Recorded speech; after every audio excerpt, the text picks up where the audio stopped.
Heavy rain washed the windows of the Diamond Lounge while Minho kept his eyes glued to the clock's hand. Another mom-arranged date was ending, another prospect obsessed with private islands and year-end bonuses. When she left, thanking him for the pricey wine, all that remained was the bitter taste of déjà vu. He was about to stand up when a leather glove hit the floor. As he handed it back, he caught the faint smile of the waitress clearing cups nearby. Gladys, Lagos accent, eyes that seemed to hide long stories. Minho mentioned the coffee she poured. She answered, talking about the smell of wet earth that reminded her of home. Between tables they traded simple questions, uncovering secrets money can't buy. His phone buzzed with his mom's name, a silent reminder that his life was written in contracts, alliances, and shareholders. Minho ignored the call, but felt each expectation settle on his shoulders. From the counter, Gladys slid over a napkin with a scribbled number, unaware of the storm brewing inside him. If he accepted that invite, he'd face family pressure and merciless headlines. Even so, as thunder rolled through the streets of Seoul, Minho realized it might be worth finding out how far a simple napkin could take him. Minho's phone buzzed the moment he left the restaurant. His assistant's alert was clear. In 48 hours, he had to fly to Lagos to close an urgent investment. He grumbled. Intercontinental meetings drained his patience, but he had no choice. 2 days later, the plane touched down in Nigeria's economic capital. Heat, horns, and hurried people blended into an electric mosaic. Minho headed to the hotel where the meeting would be held and locked himself in his room, determined to turn the gig into a quick signature and a fast flight back to Korea. That night, sleep wouldn't come. He went down to the hotel restaurant just to kill the boredom. That's when he noticed the waitress in a simple uniform, skin glowing under the lights, eyes catching every detail of the room. The smile she gave an elderly guest as she straightened his plate cut through Minho like silent lightning. A cook walked by and called her by name. Gladys. Sitting at a corner table, he faked interest in the menu but tracked her every step. It wasn't gold, fame, or lobbying. It was something speaking on another frequency. When Gladys finally came over, Minho felt something rare, a dry throat, and nowhere to rest his hand. "Good evening, sir. May I take your order?" He inhaled, searching for an answer that wouldn't sound dumb. The contract felt distant.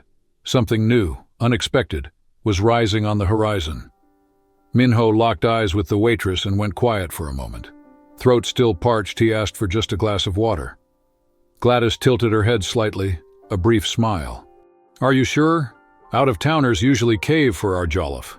He'd never heard of the dish, but the reply slipped out before the doubt. "Then I'd like to try it." She jotted it down, walked away, and the air Minho had been holding finally escaped. Something in him begged to learn more about this woman. The next day and the one after that, he always found an excuse to come back. A hello, a comment on the seasoning, anything to stretch the convo. He found out Gladys had sharp humor, firm opinions, easy laughter. She talked to him like his bank balance didn't exist, and being treated without reverence felt like a bigger luxury than his cars. Every word exchange reminded him he could be seen past the zeros in his account. Outside that bubble, not everyone cheered. Dolgen, the meticulous assistant who managed the schedule and the immaculate wardrobe, spotted the pattern of visits. "Sir, this is eating up hours the board already reserved for you," he warned, voice neutral. "Your mother may not appreciate the company of a waitress." The warning hung there, but Minho felt that this time the calendar wouldn't have the last word. Minho let the phone buzz on the table while he followed every one of Gladys's steps from the counter to the kitchen. His mom, across the ocean, wanted news about Kang Enterprises' new deal. He barely listened, caught up in the Nigerian waitress's gestures as she served coffee and collected traveler tales. To her, Minho was just another polite guest, curious about why she'd left Lagos to work at that seaside hotel. One smile from her, and the Korean would drop his posture, loosen his shoulders, and make the whole dining room feel lighter. Hours later, drying glasses, Gladys overheard two guests whispering, "He's Kang's youngest CEO," said one. "Worth millions. What's he doing staying here?" asked the other.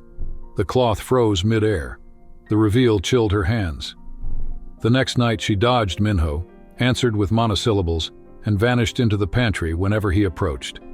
The invisible wall was obvious, and he, frustrated, waited for her shift to end. "Gladys," he called at the service door. She turned, arms crossed. "Why didn't you say who you are?" Minho drew a deep breath. "I didn't want my bank balance to speak first. I want you to see me beyond the title." Gladys held his gaze, gauging the distance between their worlds. "You live in Korea, run a giant company. What could you possibly want with me?" Minho stared at Gladys, but what he felt wouldn't fit into any sentence. He only knew that leaving without her would be like leaving a piece of himself in Nigeria. He was about to speak when his phone buzzed. His mother's name popped up on the screen like a warning. He took his time answering. Those calls never brought good news. "Minho, where are you?" The voice came out sharp, no greeting. "Nigeria," he answered, curt. "I know that. I also know you've been wasting hours at some restaurant," she went on. "Your assistant made that very clear." His jaw tightened. Dojin had told her, "Focus on your future. No distractions. When you get back to Seoul, you're going on a blind date. President Park's daughter. Perfect match. End of discussion." Minho's grip on the phone made the plastic crack. Years of orders, of other people's schedules, of rehearsed smiles flashed through his mind. For the first time, obedience felt heavier than risk. "I'm not going," he said, steady. On the other end, an icy silence. Then a hiss like thunder held back. "Repeat that?" "I am not going." A few steps away, Gladys pretended to focus on the tables, but her heart was racing. She had never seen anyone stand up to that woman. She had never seen Minho make his own choice, and in that instant he knew any future worth living started with that no. "Minho," his mother's voice came cold through the phone, "stop this adventure in Nigeria. Come back and do your duty at home." He ended the call without answering. When he turned, he found Gladys, eyes wide between shock and worry. "You shouldn't have done that," she murmured. "I should have, long ago," he shot back. Gladys crossed her arms, trying to find some steadiness. "Minho, be honest. What do you expect from me?" He stepped closer, closing the distance. "I don't have all the answers, but I know I'm not leaving without you." Her breath caught. Her heart pulled one way. Reason tugged the other. "We come from distant worlds," she whispered. "Your life is in Korea. Mine is here. Then we make our own orbit," he said, voice full of certainty. For an instant, Gladys wanted to believe, to dive into his arms and leave tomorrow for later. But real life doesn't play a movie soundtrack. Before she could answer, shouts broke the lobby's silence. "Where is he? Where's my son?" Minho froze. The footsteps on the marble left no doubt. His mother had arrived to turn everything upside down. Gladys felt the air thin.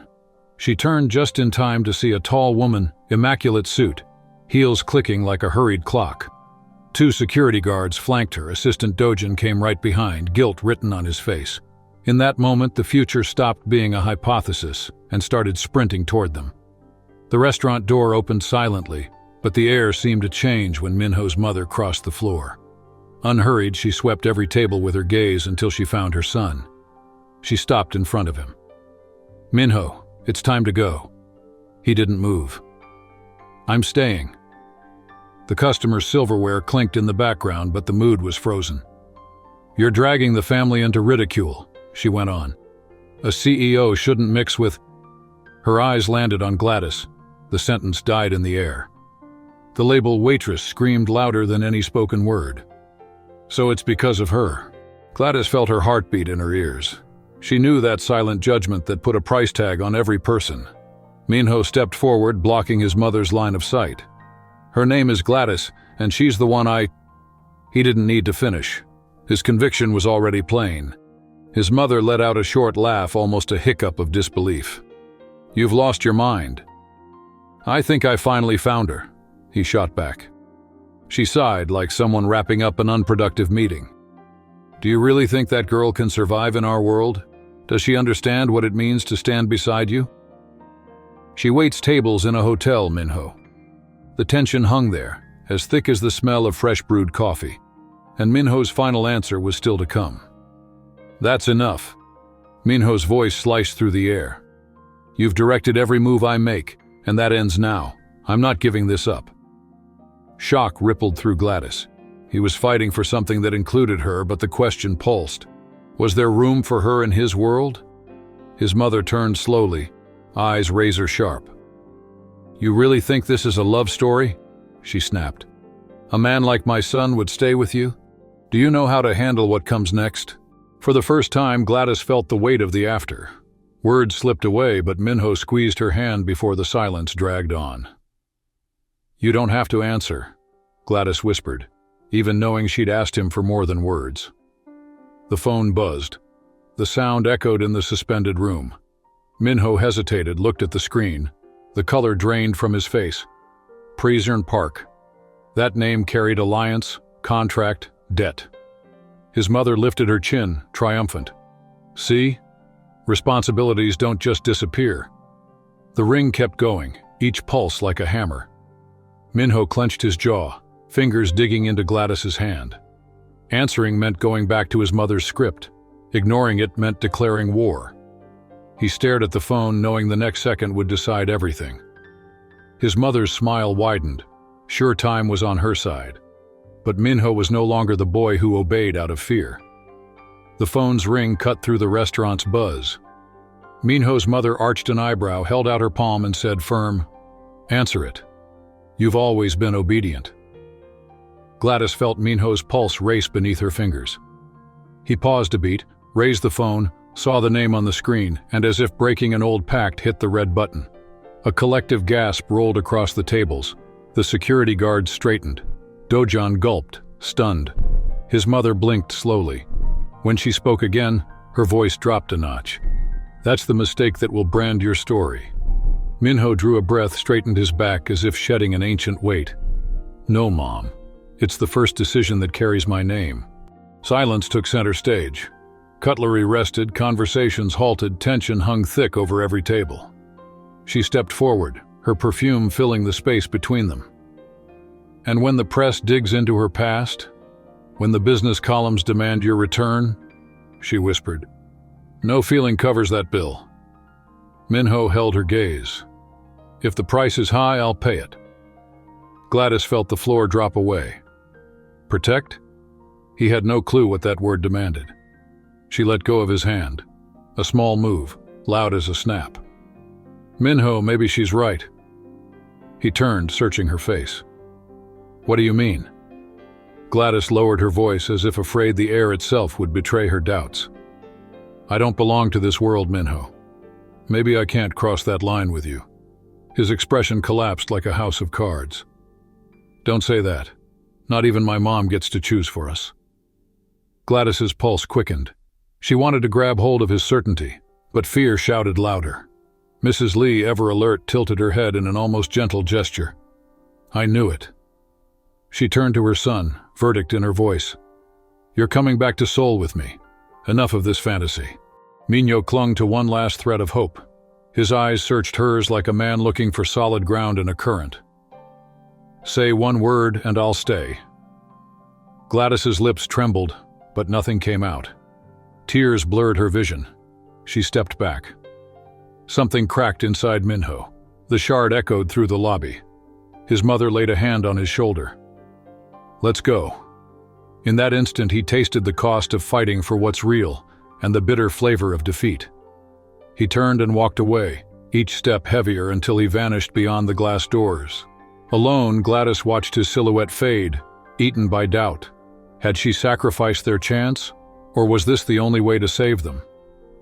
When Gladys saw the hotel's revolving door close behind Minho, something inside her dimmed.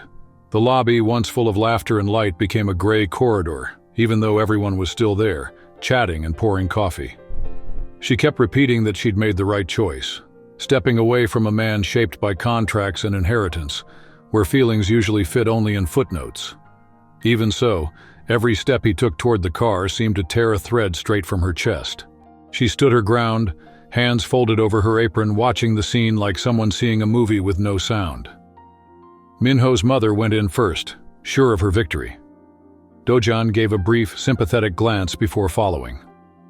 The engine turned over, the tinted window slid up, and the street swallowed the procession as fast as a sigh. Only then did Gladys notice the tear slipping down, and she wiped it away in a hurry, afraid someone would see. She went back to the counter, checked orders, jotted down tables, but every voice reached her muffled as if heard underwater. Inside the sedan, Minho stared at the parade of streetlights through the window. His clenched jaw tried to keep the storm inside from spilling out. After a few minutes, his mother broke the silence, convinced she was right. "You'll understand later." He drew a deep breath, eyes never leaving the scenery sliding by. "I'd rather not understand," he muttered, his low voice mixing weariness and a promise. And the car kept moving, carrying off a lot more than luggage. The small gasp that curved Gladys's lips lasted a blink. She lifted her chin, triumphant. Minho, though, caught the flaw in that smile. She'd won the moment, not the story. The truth was too short to fit in miles or calendars.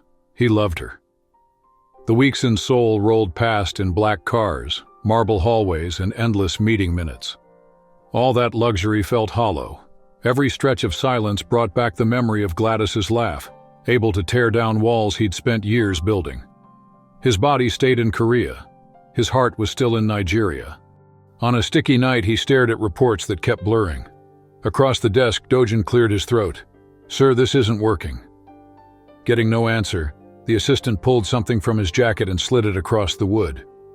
"Ticket to Lagos. Flight leaves early tomorrow." Minho blinked. "Why'd you do that?" Dojin held his gaze. "Because you love her. Because some wars can't be won from behind a desk. And because you'll carry this regret forever if you don't try." The cold paper warmed as Minho's fingers closed around it. Those words echoed through the empty room. Without another word, he stood, grabbed his coat, and walked down the hall like someone who's finally found the right door. He'd wasted too much time already. He wouldn't let her slip away again. Gladys was drying dishes by the window, watching the street pick up its late afternoon colors. The sidewalks buzzed, but inside her there was only the echo of one name: Minho. Since the breakup, she kept telling herself that working harder would fool the longing, but just remembering his laugh made the emptiness throb. A coworker came over and whispered, "Someone's asking for you at the door." The warning came with a smile that needed no translation. Gladys dropped the towel, crossed the dining room, and when she pushed the door open, she met the city's warm air. And there was Minho, standing as if traffic didn't dare touch him. His suit betrayed hours of travel. His hair showed hurry, but his gaze held the same resolve. She stopped short. So did he. For a second, the car noise faded into distant static. Minho spoke, low and precise. "I came back for you." The words hit Gladys with the weight of everything she'd tried to bury. Before she knew it, her legs gave in to urgency. The hug happened without rehearsal, guided by muscle memory. Minho held her the way someone says, "I'm not letting go." The confession slipped out against his chest. "I thought I'd lost you." He smoothed her hair and answered, "I don't know how to stay away when it's you calling. If you still want me, I'll stay today, I'll stay tomorrow." Horns, footsteps, voices, everything kept moving around them.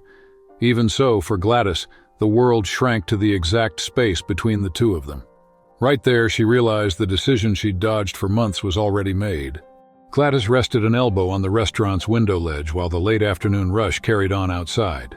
Cars honked, voices blended, but it all reached her like a far-off sound. What really beat inside her was Minho's absence, a stubborn void that work, goals, and routine chatter couldn't fill. She knew where the mistake had started. In the moment, she let that old fear dictate her choices. The clatter of dishes in the kitchen snapped her back.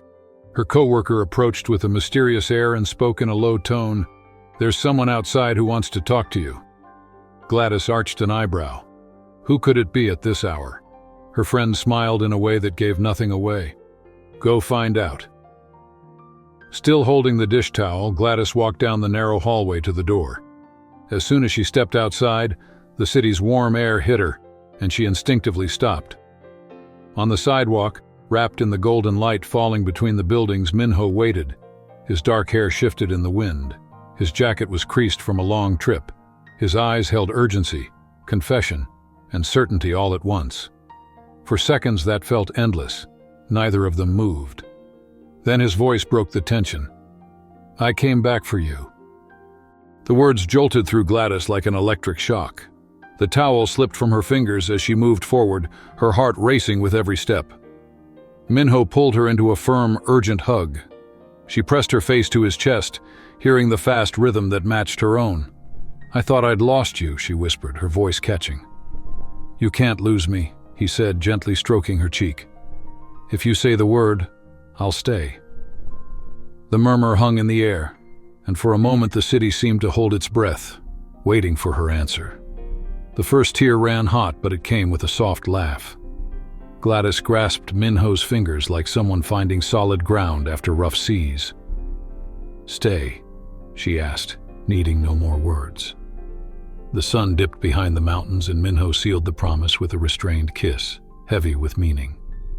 There, the world's noise fell silent. Only their heartbeats, beating in sync, remained. Months slipped by like quick scenes. In front of the mirror, Gladys adjusts the dress he chose. She still remembers Minho's mother trying to build walls between them, but every brick crumbled when her son refused to let anyone else define love. Now, in Seoul, the hall gleams and murmurs. Minho waits by the door, boutonniere straight, eyes proudly needing no explanation. He offers his hand, and Gladys's fingers settle onto his, steady and sure. "Ready?" he whispers, like sharing a secret. Gladys squeezes his hand and returns a smile that carries everything they've lived. "As long as it's by your side." They walk down the bright aisle together. They no longer have to prove anything. Every step is proof. Their story, once born of conflict, now writes itself in the present continuous. And if this journey touched you, hit like, tell us in the comments how you felt, and subscribe so you don't miss the next chapter. See you soon.